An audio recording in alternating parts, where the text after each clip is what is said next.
Thank you for watching our video. This show is sponsored by DreamStream. DreamStream is a unique platform where creators can monetize their video content. All creators rely on support from people like you. Join us on the DreamStream platform to support your favorite creator and view the episode without any adverts. Follow the link in the description for a how-to guide. DreamStream, a place where you can create yourself.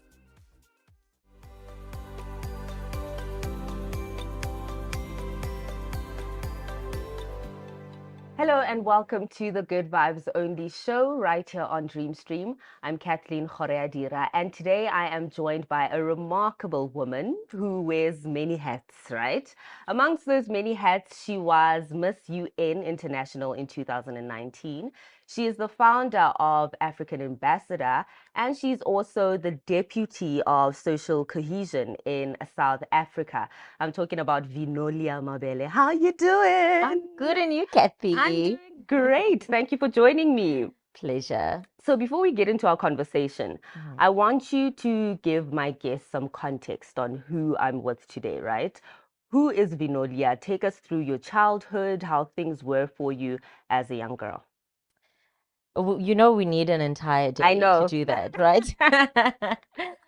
Okay. But Vinolia is, she grew up as a young person who was very passionate about young women and youth in general, you know, to be independent, to take on leadership roles and entrepreneurship.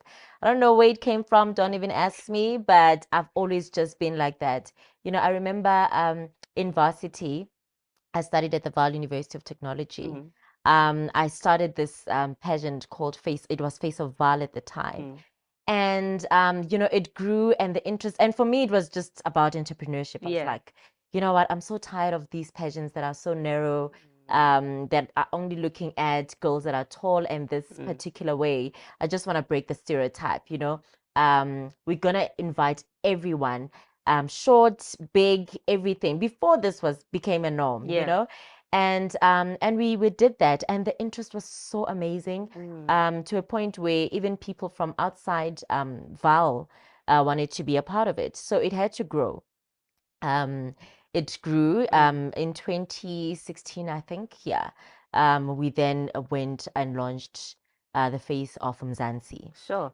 So, you know, and the focus changed. You know, I realized that there is so much that we should actually be focusing on, and not just, you know, incorporating girls into every girl into the space, but to say what is the message that we are about. But it was, for me, I've always believed in entrepreneurship, in girls taking ownership of their own lives. And then the slogan then was born, which is, I'm in charge of my tomorrow. Yes. So don't wait for government, don't wait for a partner, don't wait. You are in charge of your tomorrow. Sure. And as a result, you know, even one of the items, the categories that we do is for girls to work in, you know, the career way that they want to be, you know, when they grow up. And it became so fashionable. And if you look at the journey of all the girls that have been part of Face of Mzansi, they're all in professional spaces, either working as professionals or in entrepreneurship. You know, it's not your typical, there's nothing wrong with being an influencer, but you know, the mindset of the girls that, so which is what I'm trying, because we can't all be influencers. Who's gonna lead the country if we're not shaping young people to be capacitated to be in leadership roles? So that is my thinking in this whole thing. So that's what Face of Mzansi was about.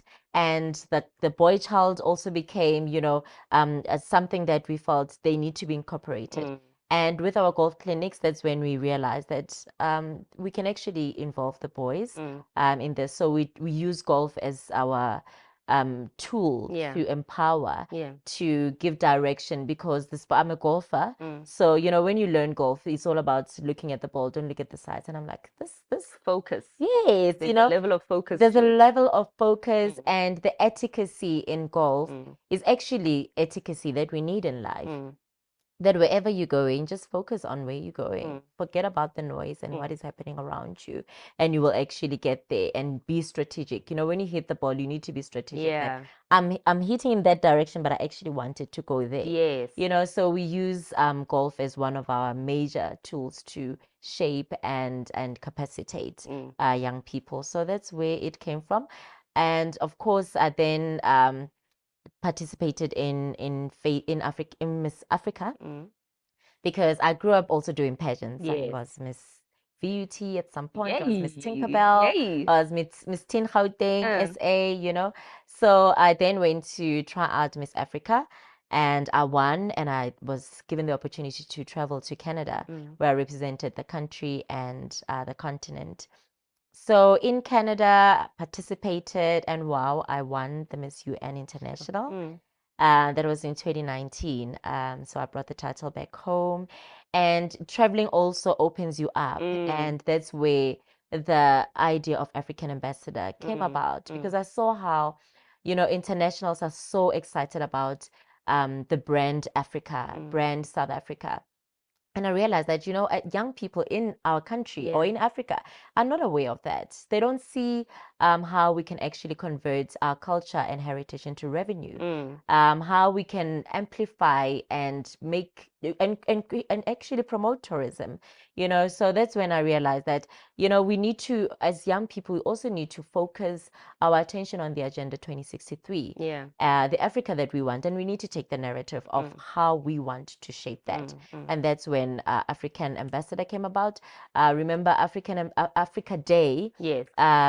You know, it's something that is celebrated during May. Yes. And it's Africa Day. But the Department of Sport, Arts and Culture, during the leadership of Minister Natim Tetwa, he then started the whole concept of Africa Month. So I said, okay, yes, we have Africa Month, but how about making every day as Africa Day? You know, we should not just think about it. Focus on Exactly. a certain day. Yes, and not just it being about traditional way, but making our culture and heritage fashionable or daily way, you know. So how do we do that? It's not just about us wearing a beshu and all of that, you know. So bits and pieces of our culture, or just the name Africa, you know, putting it out there, because you see the Americans, they're always wearing Canada, USA, you know, New York, and we love to wear that. Why don't we want to wear our own brand? So it's also about creating that. So there's entrepreneurship involved, because you're now promoting your business, but with the focus of your culture and heritage. And that includes music, singing in your own language. That includes singing in your own culture. Amapiano is our culture, it's South African culture, you know. Panzula, that is our culture. Nobody else is doing that. And you can see how the world is so fascinated about originality of what we're about. Because in the past, we grew up looking up to Abu Aliyah and all of that, you know, because there was nothing for us that we were proud about. We couldn't see beyond where we are. Kwaito was there, but we were shy about it. Even the internationals didn't know about it. But look at what is happening now, because we are woke. So I will just leave it there about my upbringing for now. Now I can hear your passion, right, with young women, young girls, and you've also incorporated the lifting up of young boys as well. But I want to find out from you, what is the importance of laying such a foundation and being somewhat a voice to the voiceless? It's very important because, you know, let's go back again to this concept of influencer. Being an influencer is not just about promoting other people's brands, but to looking at what is happening, social ills, and influencing the positive mindset and positive cultures, you know, throughout across the board. So with the young people and everything that I am doing, it's for me to say, since everybody's going like, Vinolia, your mind is amazing. Vinolia, we love your thinking. We want to multiply that. I don't want it to just be me, you know, and that is why I say I want education to be fashionable. I want entrepreneurship to be fashionable, and leadership to be fashionable. So it's still a space that is untapped, not a lot of people are looking at that because we're all still so excited about what is happening on the social media and the influence that is happening. But some of that is also toxic. So that's why I feel that Africa is a young continent.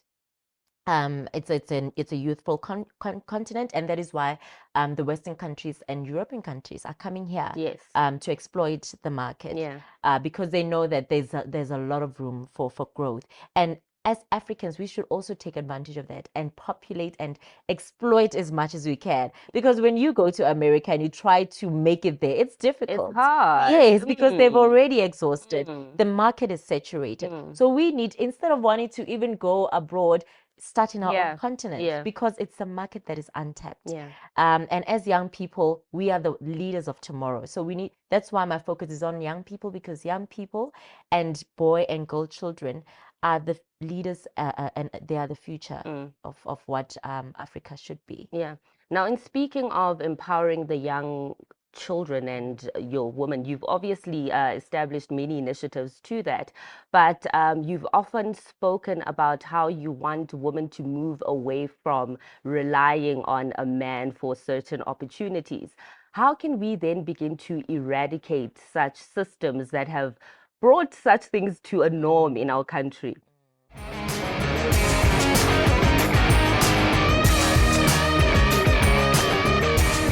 Need a photo studio? The Dreamstream Photo Studio includes a 2.7-meter PVC backdrop in black and white and is available for only 115 rands per hour. You can also rent a Canon R6 and lights. All rentals are for studio use only. Terms and conditions apply. Contact studio at dreamstream.co.za. Thank you, Ben, for coming out tonight. My name is Son of Augusta. Let's go. And Kathy, I think at this point it's a very difficult one because there's now this new culture of AMA 2000 who are going back to the 1960s. I'm like, guys, no, you need to find a rich man. What? Our Lillian Nyori and all these amazing women, Bomire Makeba, who was advocating through music. They wanted women to be independent. They wanted to break the stereotype. And yet now we have young girls that are saying, find Indota. Indota must. So Indota, what happens if Indota passes away and you are not empowered? What's going to happen to you? I was watching, what's this? There's a show, the Mommy's Club, on a particular platform, which you're not gonna mention. And I was listening to how someone spoke to one of the ladies there and said, I'm proud of you that you are still standing even though your husband passed away. And for me, that shows that there is that gap and there is that concern in our communities, because you can be living the high life, but if you're not empowered, then you can lose that. And that is the message that I'm saying. I'm not saying don't get married to a rich husband. We all want to get married to a rich husband. Yes, but be independent, be your own person. The scourge of GBV, there are so many talks that are happening. There's dialogues, there's marches around this pandemic. And during the dialogues, we talk about the perpetrators, we talk about how men should be in the forefront, which is also one of our campaigns. But, during those conversations, we also talk about the solutions, because we can sit and talk and discuss forever. How many dialogues are we going to have? We need to now come up with a solution. So during these dialogues, most of the things that come up is unemployment. It's also one of the root causes, mental health, the moral regeneration. We've lost our morals in society. So I've taken upon myself to say, all right, so there's this part of young people or people getting into relationships and being dependent on their partners. And then maybe the partner gets frustrated, or you are not empowered enough to leave if the relationship is toxic. Why are you not leaving? Because you are financially dependent on that person. So we're not saying that that is going to solve the issue of GBV, but it's one of those. And there should be another organization that focuses on the mindset change of men. And ultimately we'll get to, to a point where this pandemic is normal. We also talk about how we can, is using sport as well as something that also changes the mindset, or that keeps young people busy, recreational activities. So all those things that we discuss that come up, somebody needs to take a stand and say, all right, I will do this, I will do that. So with my programs and ensuring that young people, you follow through with your studies, you follow through with your business if you are in business, and bringing them into spaces where they are able to network with mentors, and they become mentees, and we follow through their journeys, and it's really amazing, to see how their mindset change, and how they strongly believe in being their own person. And it's so beautiful, because even when you enter into a relationship but you're your own person, that relationship becomes beautiful. Because you're not a burden on someone. It's because you're not dependent on yes, that individual. but we're not saying don't buy us flowers, don't buy us gifts, still spoilers, but it's so nice to be able to also hold your own. Now, speaking of GBV, you mentioned an important thing, that men should be in the forefront of the fight against it. What steps, in your opinion, should men take in order to bring this change? Number one, they need to call out. They need to call each other out. If your friend is doing this, it shouldn't be about njita, because men love each other. And that's something that we also talk about all the time. And women also, I think that's something I need to just highlight. Women, we need to love each other more. We don't look after each other. And another woman's downfall is like, yes, so we need to change that. And it's gonna take a long time, but I'm sure with one step or one life changing, it's more than enough. How we embrace each other, how we love each other, it's beautiful. It would be so amazing if we can have so many women embracing each other in that sense, and say, oh, you know what, I want you to come to my show because your work is amazing. Oh, Kathy, you're doing amazing. Look at how far you've come, and not see each other as competition. And that is what society has given us, So that is where we need to start with loving each other as women, so that we can take care of each other. And the men, they need to call out each other. If you're doing wrong, we know you love each other, but your friend, if they're doing wrong, call them out. Call them out, and don't mix with such spaces. And if you see a woman in danger, don't say no, because saying that. So they need to and see that as something that is toxic, and not something that maybe lomfazi delela or what. It doesn't matter what the woman did. They also talk about that men also get abused. We know that. But if you look at the stats, the ratio between the men and the women, there's a very huge gap. So that is why the focus is on women, unfortunately, women and children. And women, it's not often where you find a woman killing the man, but it's very often that we see men do so. But we're not saying we're forgetting about the man, because even in when we do the He for Her Dialogue for Change, we also invite societies of men, men's forums, to also talk, and they also share and talk about their experiences of how they've been abused, because we can't leave them out, since there aren't many spaces for such. However, we are promoting that men stand in the forefront of the scourge of GBV. Now, in empowering the young girls and women, what steps are you actually taking to do that? What steps are you showing and highlighting to show that this is what goes into empowering the young girl? I think I want you to elaborate more on that question. So with your initiatives, like you had mentioned with the men, there is mental issues that you discuss in your dialogues. There's personal issues that you discuss. With the young girls then, through education, how are you bringing a change within their lives? Like I said, golf is a starting point. So with the Face of Mzansi, it's a journey. It's not a one-day thing. So during the journey, there's workshops that they attend. There's these golf clinics that they attend. There's also fun activities that they do, the high teas, but which are also empowering and capacitating. And those that enter, without being involved in anything, not studying, they're not active citizens. Their mindset changes because, people don't like to just become a part of a dialogue or become a part of an imbizo. But if you say there's a pageant, they want to come, because it's exciting. And you look at children as well. If you say just go to school, they get bored. But if they learn through playing. If you bring them into a space of play and you teach them through their toys and whatnot, then they become more interested and they see the fun, which is why they watch a lot of YouTube because it's fun, but it's also educational. There are educational programs. So there is a lot of activities that we do that are educational, yet they're fun, like the golf activities, like the high tea. You dress up, you look forward to the pictures. There's also the photo shoot, but then there's etiquette and there's leadership that you become acquainted to. During our golf clinics, the girls get exposed to meeting people that they would not ordinarily meet any day. You take a girl from Tembisa or from Kgoroeadira, in the rural areas, you bring them to Johannesburg, where the event is taking place, and they get to see this life. And by the time they leave, they're done with the competition, the mindset has already changed. They don't want to be that girl that they were before. They want to be someone that is better because they can see that it is possible. It's possible.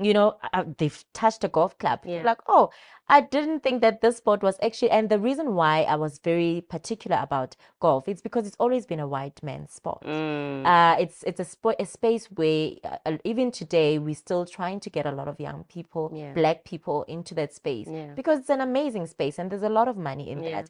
But it's been kept. And that is why it's an expensive sport. So it limits who actually has access to that sport. So once they are able to see that, then they're like, oh, I can actually be a part of this. It's doable, So by the time they leave, I've seen most of them who are now playing the sport.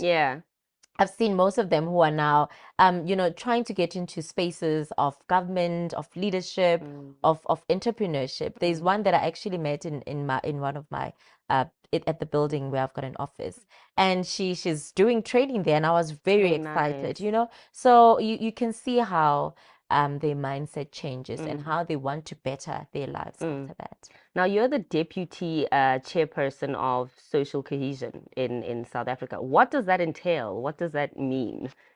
I'm on my feet, the underdog, and I won't be beat. Turn the lights up now, welcome to the show. I ain't never Are you a musician? My eyes on the prize until I die. I'm gonna rise. The Dream Stream Music Studio is now available on Sundays for only 295 rands per hour. We work for a ball in line. We gon' give it all until the end of time. It includes a 12-channel desk, a variety of mics and cables, electronic drum kit, and a laptop for recording. Terms and conditions apply and booking is essential.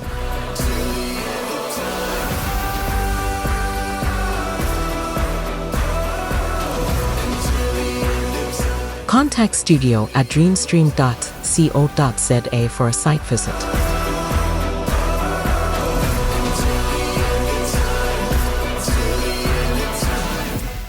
So social cohesion speaks a lot to the work that I do. And I think that is why it was an obvious choice for the minister to appoint me, and also for the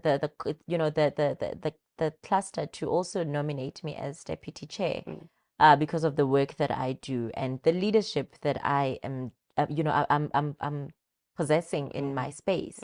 So social cohesion is to cut the long story short, no one should be left out. Everyone should be involved. That's why it's social cohesion. LGBTQI plus community, the disability, women, black people, in every space, whether it's education, whether it's climate change, whether it's sport. That is why there's also that shift as well in attention going towards women in sport. You've seen how there was a buzz around netball, because why not? and they're doing well. Yes. They're winning these competitions. Banyana But why? Banyana, for Banyana example. Banyana. Yeah. You know, but why we're not giving them the same attention that we're giving to our beloved men? So it's all about looking at all those dynamics in social cohesion to say, oh, actually, what about someone who's living with albinism? Yeah. You know, what about someone who is actually deaf?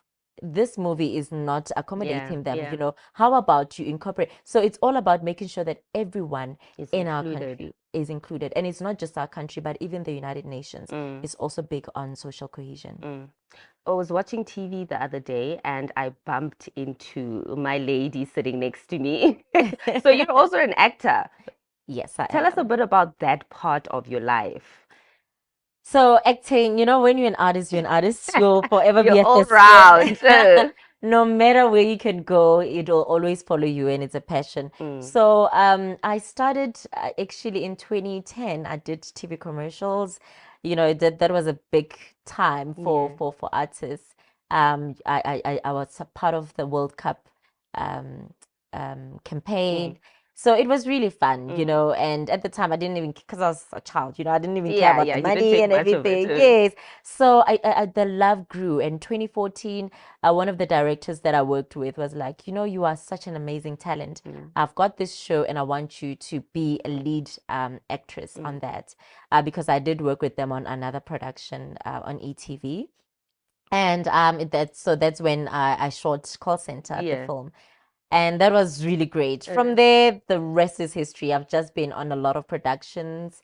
But because I believe in professional training, I enrolled with Duman Global Actors Academy, DNA, you know, just to get the technical Yes, it's part of important. it. It's Yes, and not important. just go there. What Yeah. if you're doing something wrong? Yeah. Even if you know that you're talented, just polish it up, you Yes. know. Don't be a rough Yeah. diamond. Work on your craft. It's Yes, important. exactly. So I did that, you know, it was a 1 year, 6 month course. Yeah. And it was really amazing, you know, the shift and a lot that I've learned about the industry and taking it as a business and not just as something that you can just go and act and Yeah. it's all about that, but really seeing it as business. And I think that's where, as well as South Africa, we need to change the industry for actors in South Africa. It's so bad. The space is so bad, and that is why we see a lot of paupers. Yeah. And the unfortunate thing is that when people see you as a star, you know, on TV, when they meet you on the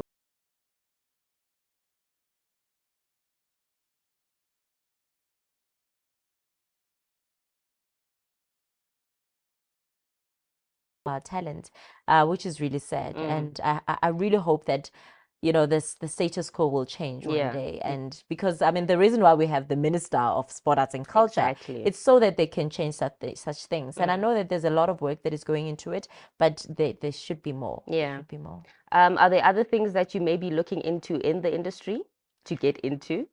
Yes, yes. One of the things that I did when during COVID, we shot a GBV short film. So production is one of them, you know, and it was a beautiful production. So we normally fly to during your 16 days of activism. It's one of our main attractions. Yeah. We also shot Gifted and Shifted. It's a short film of a young girl that can see things, you know, and she has this fairy godmother that comes to her dreams, and even when she's awake, she speaks to her. So it's a beautiful, you know, family movie. It also won an award, the International Film Awards, experimental film category. So yeah, so production is definitely where I am looking into. Now, you recently received an accolade. Tell us about that. Congratulations, by the way. Tell us about that. That is something that I never expected. So there's this society called the Golden Key International Society, and it focuses on academics, young people in universities that are exceptional, you know, those that achieve in the top 10%. As well as community people of good standing that are doing amazing in their respective fields, whether in academics or you know, in the professional space or in leadership of the community. So there's been people such like Desmond Tutu that have been awarded for this. I'm at Kgoroeadira, you know, so the list is endless. So those are some of the people that, you know, really stole my attention. I was like, wow, I don't believe that I'm going to be walking in the footsteps of such giants. Yes. So when I was nominated and they told me that Northwest University has submitted your name forward for this award, do you accept it? And I was like, what? Oh, Me? yes, what is this? And I uh. went through it and I was blown away, you know, because we work mainly with higher learning institution students. And that's why I always say to people during my talks that, you know, just keep doing good. Yeah. No matter what it does for you at that point, because you'll never Exactly. know who's watching. You'll never know who you're inspiring. And look today, you know, the entire Northwest University was like, Yes. we're pushing for Vinolia for this year. And for me, it truly is an honor. So I went there and, you know, I was amongst the professors and it was a beautiful ceremony as they handed me that golden key. So Sure. yes, and it's a lifetime award. So, you know, it's really something that I'm really going to hold dear and make the most of it, you know, to ensure that it opens up a lot of opportunities for others because there's a lot of opportunities. It's an international platform. So yeah. Yeah. What can we expect from you in the years to come? I'm sure it's an exciting time for you. There's a lot. Yeah. There's a lot. I mean, the brand is out Yes. there. And it's really in demand. You know, when we started, I remember it was just us wearing the brand because we were always out there and we wanted to make it fashionable. And people were like, where do we buy this? And that's how the business actually came Sure. about. We didn't go out to say that we're gonna make lifestyle sport wear. Yeah. It was just for us, you know, the team, and we said we don't want boring stuff. Yeah. We want You want to look exclusive. good. Yes. And everyone was like, we want to wear this. And we're like, no, you can't get it for free, honey. It's too expensive to make. Yeah, so that's when it started. And, you know, the love is amazing. And what I've noticed is also that people love it not just because it looks cool, but also because of the messaging behind it. You know, it's a whole movement. So that's what we're looking forward to. We're looking forward to seeing African Ambassador becoming, you know, a global brand. Because we have a lot of partners now across the continent and in the world. When I came back from Scotland last year, you know, I met with a lot of, I mean, all the ministers from every country were part of this. And when I was given that platform to present about South Africa and this brand, they were all blown away and they all want, you know, their young people to be part of this. So it's something that we don't take for granted and there's a lot of work that needs to go into it. So that's what you should be looking out for. And to the little girls that are watching Vinolia, what can you say to them to inspire them a little bit? I think I'm just, you know, I'm just a broken record. I'm just going to repeat myself. Yeah. Be your own person, you know, be your own leader, be your own star. Don't be dependent on anyone, either your happiness, your finances, you know, across the board. You are your own person. That is my message to young girls. Be independent, be able to do things for yourself. It's so nice to be able to buy that champagne for yourself. You know, don't wait for someone to buy it for you first, because when they're not there, you're not drinking it, you know? So yeah, buy yourself roses, love yourself, because when you love yourself, when you have a positive energy, then you attract positive, you also attract beautiful things. And Leandota, that is rich, will also That come. must. You know? So yeah, but I think the main thing, let us be, because, you know, we don't want all these women who marched to the union buildings in 1965, you know, all their efforts to go in vain. They wanted us to be independent. They were strong warriors. What is our story today? What is our fight? So let us carry the baton as young people, young women, and say, we are now telling our own story. And we are saying no to GBV, and we are changing the narrative of the leadership in our country and in the world, you know, and taking up spaces. Because, you know, it's nice you young at this point, but we're going to need those young people in 20 you know 2063 to take on leadership roles. are they ready? Yeah. Because we always talk about youth is ready to Yes. take on leadership. And, EFF is one party that is so robust, but there's a message behind what they're trying to do. And that is why a lot of young people are shifting to it. Yep. But unfortunately, that is because young people are the future, and that they should not take, their age for granted. It's a beautiful age, and we should nurture it, and we should not be misaligned. We Yeah. should really be focused and look forward to being leaders of our country and of our own lives. Whether you're in the entertainment space, you are an artist, it's beautiful, or you are an influencer, but take charge of where you are. Yeah. Venolia, thank you very much for your time and joining me. Thank you. And to you that Thanks is for having me. watching, thank you very much for tuning in. Until next time.